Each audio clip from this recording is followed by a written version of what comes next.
투데이 핫이슈 인터뷰 시간입니다. 최근에 코로나 하루 확진자 수가 10만 명을 넘어서면서 사상 최대치를 경신을 하고 있는 그런 상황입니다. 여기에 지난 19일부터 새롭게 조정된 사회적 거리두기 수칙이 시행이 됐는데요. 갈수록 늘어나는 확진자에 국민들 걱정이 이만저만이 아닙니다. 현재 코로나 상황은 어느 정도로 심각한지 동인천길병원 가정의학과 이규래 교수와 관련 내용 나눠보겠습니다. 자, 이규래 교수님 나와 계시죠? 네, 안녕하세요. 자, 최근 들어서 신규 확진자 수가 급증을 하고 있는데요. 10만 명, 정말 뭐 기함을 금치 못할 그런 숫자인데 이게 언제까지 이렇게 계속 늘어나기만 할지 현재까지의 이 코로나 상황을 좀 먼저 자세히 좀 짚어주시죠. 네, 요새 최근 들어서 이제 오미크론이 우리 국내에 확산된 이후로 일주일에 한 2배씩 증가돼가지고 요새는 17만 명 내외로 등락을 오르내리고 있는 상황인데 최근 들어서 이제 젊은층을 중심으로 확산되고 있고 고려층은 조금 줄어드는 추세로 보이고 있습니다. 지금은 그 확진자가 급격하게 늘어나고 있고 또 거기에 따라서 위중증 환자도 같이 늘어나고 있는, 그러니까 이제 한마디로 굉장히 또 이제 위험하고 또 어려운 그런 상태라고 볼 수 있지 않을까 싶은데요.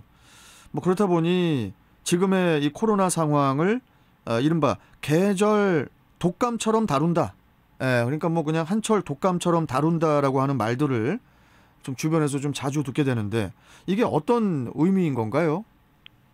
아직은 사실 속단할 수는 없지만 아시는 것처럼 그 각종 그 코로나가 계속 변이가 일어나면서 알파에서 시작한 게 이제 오미크론 형태까지 변화가 돼서 오미크론은 여태까지 나온 것 중에 굉장히 합병증이나 사망률을 낮춘다는 전제가 많이 깔리다 보니까 이것이 많이 확산되면서 계절형 유행 독감 정도의 그런 질환으로 생각되는 추세로 지금 생각되고 있습니다. 그래요.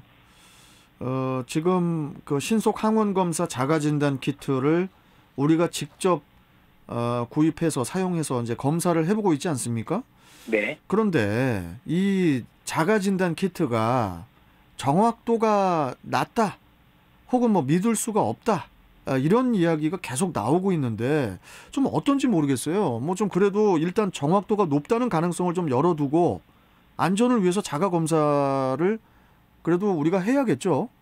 네, 물론입니다. 근데 이제 감수성과 이제 예민도, 그러니까 얼마나 이게 진짜가 진짜를 나타내고 아닌 게 아닌 걸 나타내는 게 이제 보고에 따라서 15에서 50, 90%로 좀 차이가 있습니다만 실제로 사용하시는 것을 봤을 때는 코 끝까지 충분히 밀어넣어야 그게 검사가 이루어지는데 대부분 자기가 자가를 하다 보니까 충분치 않은 상태로 돼서 음성 형태로 나오는 경우가 많은 것 같습니다. 근데 교수님, 저도 이제 약국에서 자가 진단 키트를 구입하면서 약사님께 좀 여쭤봤었거든요. 이걸 사용 방법이 사용 설명서가 써 있지만은 어떻게 해야 되는지 좀 이렇게 좀 더 듣고 싶어서 여쭤봤더니 너무 그 면봉이라고 해야 되나요? 그걸 너무 코 구멍 안으로 너무 깊숙이 넣을 필요는 없다고 그러더라고요.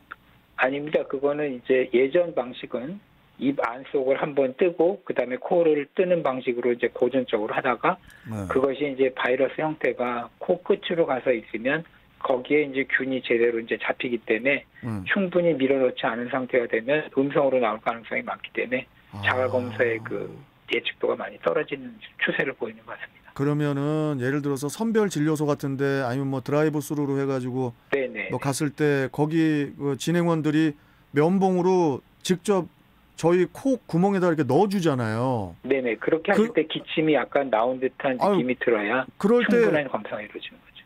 막 이렇게 너무 깊숙이 찌르시니까. 예. 근데 그 정도는 해야 된다는 거네요, 그러니까. 예, 그 정도 해야지 그게 제대로 검사가 이루어지는 겁니다. 네.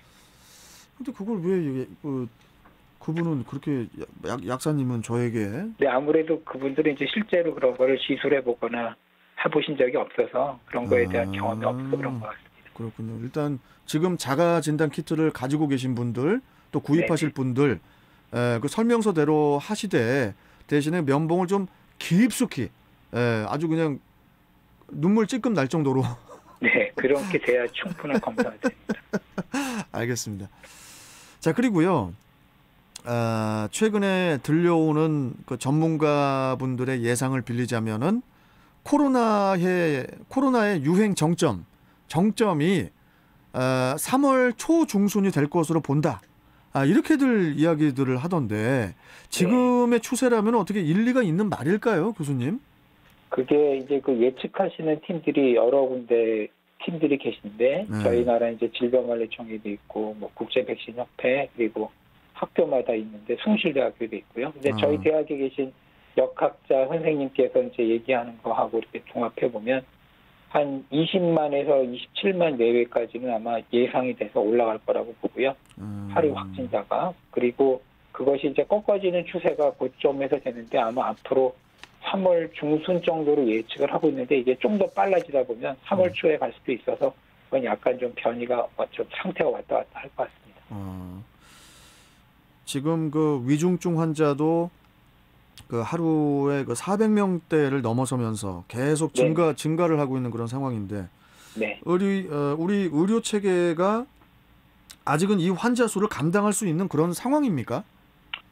그러니까 사실 얼마 전까지도 1000명대까지 갔을 때 굉장히 의료계에서 염려를 했었는데요. 네. 지금은 한 500명 내외 정도로 나오고 있는데 이제 사실은 오미크론은 그렇게 중증을 발생하지 않는데 그 전에 있던 델타 형태로 해서 걸린 상태에는 굉장히 위중증이 나타나기 때문에 그게 얼마나 혼재되어 있느냐가 제일 중요할 것 같은데 그건 정확한 통계를 잡을 수가 없고요. 지금 현재 추세 정도 내에서만 간다 그러면 아마 뭐 감당이 될 텐데 이게 급격히 올라가서 1000명이 넘어가서 뭐 한 2000명 가까이 되면 그때는 굉장히 곤란이 올 수가 있습니다. 그렇군요. 이 백신 접종자와 미접종자가 코로나에 동시에 이렇게 같이 감염이 됐을 때 나타나는 그런 반응, 이게 좀 나온 게 있는지 모르겠어요. 이 백신을 맞았을 때, 안 맞았을 때 각각 어떤 차이를 보이던가요? 그러니까 이제 백신을 3차 접종까지 하신 분들은 그냥 일반 감기 몸살 정도로 살짝 지나가는 추세가 있는데, 그러니까 오미크론은 사실은 상기도 감염까지만 나타납니다. 그런데 이제 델타 같은 형태는 폐 깊숙이까지 침투되기 때문에 그때 폐렴도 생기고 그래서 그 어떤 그러니까 어떤 바이러스가 들어가느냐에 따라서 좀 양상이 좀 다르다고 볼 수가 있겠죠. 네. 그리고요, 그 백신 4차 접종 이야기도 나오고 대체 네. 언제까지 우리가 백신을 맞아야 하는 거냐 이러면서 이제 답답함을 호소하는 분들도 주변에서 많이 봤거든요. 네, 그러시죠. 백신 접종 후에 이상 반응에 대한 사례도 계속 나오니까 추가 접종을 또 꺼려하시는 분들도 계시고, 네. 그래도 뭐 백신을 맞는 것이 모두의 방역을 위해서 올바른 일이겠죠, 교수님? 지금 사실 가장 빨리 일어나는 그 나라가 이제 이스라엘의 연구가 제일 저희들이 이제 관심을 두고 있는데, 이스라엘이요? 4차 접종에 대한 거는 아직은 좀 회의적인 감이 있는 것 같고요. 그런데 이제 뭐 고령자면서 요양병원에 계신 그런 좀 굉장히 기저질환이 심하신 분들은 여가가 너무 빨리 떨어져서 4차 접종에 대해서 조심스럽게 생각은 할 수 있지만 아직은 제가 확실히 말씀드릴 수 없고, 이상 반응에 대해서 우려하시는 건 있지만 지금 의료진에서도 예방접종을 하나도 안 한 사람들은 지금 사망이 똑같이 의료진도 되고 있는 것으로 비춰봤을 때는 그래도 백신을 맞으시는 것만이 지금 현재는 가장 가능한 방역의 방법일 거라고 생각됩니다. 빌 게이츠가 한 인터뷰에서 코로나는 끝나도 그 다음에 또 다른 바이러스에 의한 팬데믹 대규모 집단 감염이 또 올 것이다. 이렇게 이제 경고를 날렸다고 해요. 네. 정말 그런 일이 또 펼쳐질지 이규래 교수님께서는 어떻게 보시나요?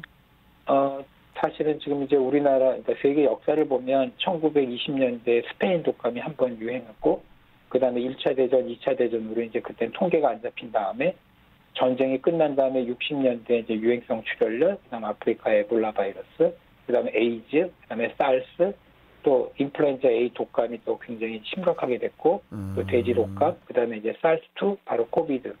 이걸로 봤을 때는 주기를 봤을 때는 또 올 수 있을 거라는 거는 충분히 예상은 됩니다. 그러면 이제 그런 거를 계속 우리가 팬데믹 속에 계속 살면서 사회적 거리두기는 계속 해야 되고, 식당도 뭐 인원수가 제한이 돼 있고, 또 가게 영업 시간도 그렇고 계속 우리가 이런 식으로 계속 평생 살아야 할까요, 교수님? 아니 근데 이번 같이 이렇게 굉장히 크게 전 세계가 유행됐던 경우는 사실 뭐 그렇죠. 아주 손꼽을 만한 정도고요. 예.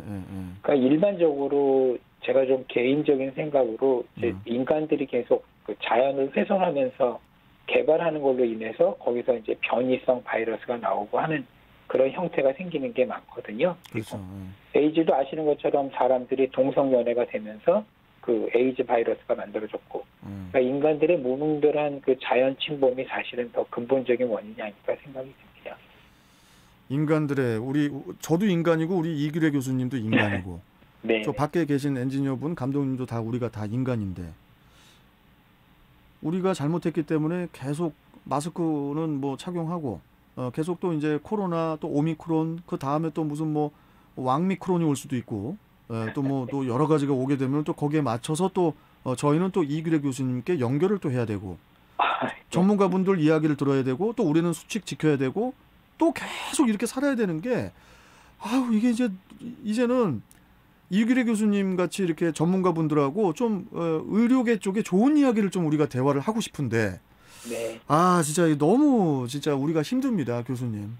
참 이게 참 언제쯤 좀 과거로 돌아간다는 표현보다는 좀 바이러스의 그런 공포에서 좀 벗어나서 좀 우리가 좀 그냥 뭐 편안하게 그냥 주사 간단하게 그냥 백신 한 방 맞고 그리고 또 그냥 이렇게 평상시처럼 지낼 수 있는 그런 날이 언제쯤 올지.